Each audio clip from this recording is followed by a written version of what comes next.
Warning, you are not watching Siskel and Ebert. You are now entering Wang's world. So topical back with another video. I'm Strange Wang. Today I have a film review for A Violent Nature. Before we get in this video, like always, click that thanks button, donate some of that cheese, that cheddar, that mozzarella, that moolah, that money, dude. Because it helps out the channel a lot. It helps us get better equipment, stuff like that. It helps pay for things. But if you don't want to do it because you're poor, like we are, then subscribe. It is free. And if you do either of those two things, then I appreciate that. But let's get down to brass tacks. I gave A Violent Nature a fucking surprising 9.5 out of 10 Wangs. Why? Why? Because this film blew my fucking mind. I don't like horror movies. Look back here. That's Barbie. I guess Jaws kind of counts, but other than that, there's no horror movies out there because I don't like horror movies. Because I'm a scared little bitch. Pussy, pussy, pussy, pussy, pussy, pussy, pussy, pussy. So walking into this movie and being blown away by the filmmaking, I didn't know what to do with myself. It blew my mind. I was sitting there going on and on and on and on and on and on like, oh my goodness, this film is so fundamentally sound.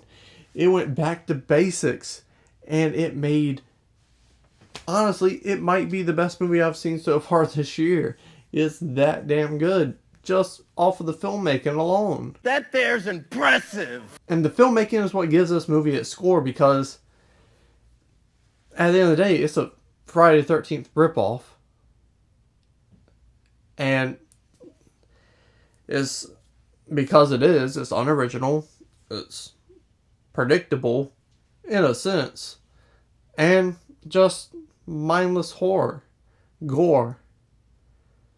But those little fucking details made a world of difference. And it shows you can make great movies and they don't have to be groundbreaking.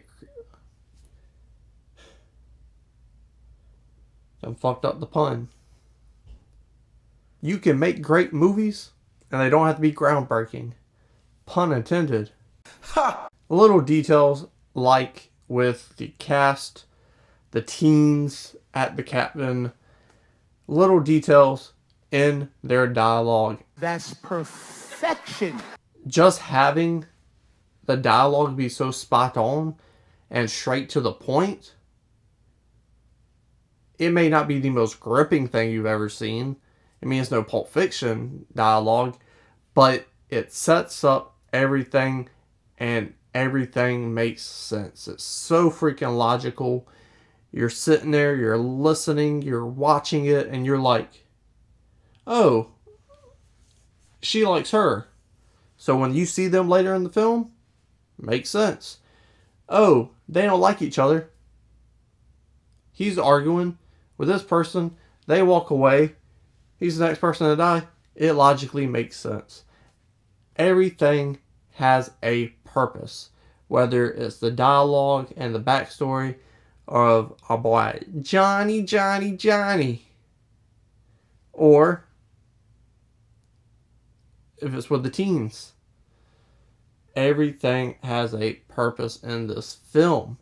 And it's so refreshing because the only one I can think of that is this simple and so great.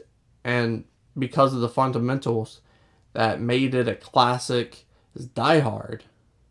The perfect 3-act structure.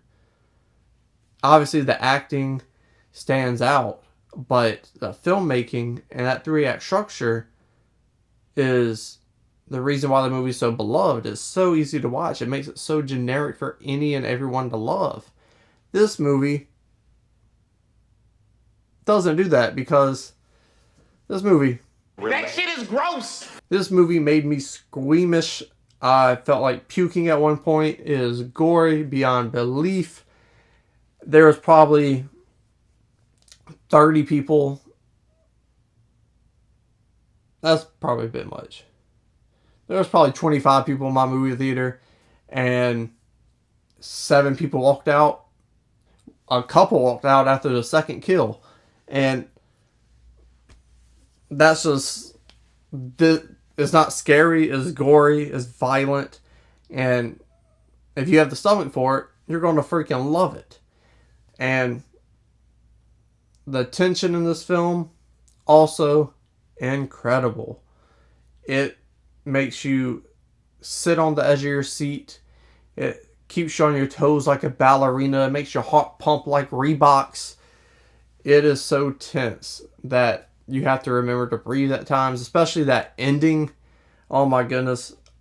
Hopefully they make a sequel. That's something you don't hear a lot on the Cinetopical channel, because everything doesn't need a fucking sequel, but it makes sense that this film would have a sequel. And other than this film not being for everyone else, because movies are meant to make money. This movie's an art house horror movie, and I believe between word of mouth is going to make money. It's going to have a sequel, and NECA probably will make toys of it, because horror merch is everywhere. But at the end of the day, this is a damn near perfect movie. Wow. I do mean near perfect, because besides alienating the audience, one thing that stood out to me that took me out of the movie was 2 times, maybe more, I called it 2 times, the camera was moving the movie and not the actors, and it breaks the monotony of, hey,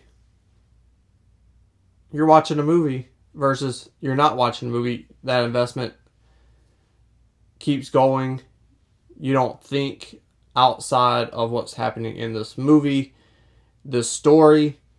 And when the camera moves and characters come into frame, it's like, oh shit, fuck. It breaks up, it ruins the investment. And it did that 2 times, but they were in the beginning, so my investment was I was able to get back into the movie by the end of it, and like I said, be on the edge of my seat. Good. If you haven't seen it, go watch it. I can't say enough nice things about it. Everything in this movie has a purpose. Like, I could do a spoiler review and get into certain scenes and details, but everything has purpose and a meaning, and when shit happens, it earns it, it fulfills, and it's so freaking good. But the shit is gross, so you've been warned. That's the reason why I gave A Violent Nature a 9.5 out of 10 rings. English, motherfucker, do you speak it? Wangs. Tell me in the comment section below your thoughts and opinions about this film. Scroll back up, hit the like button, share the video, and subscribe. It's not a game, it's a rich thing.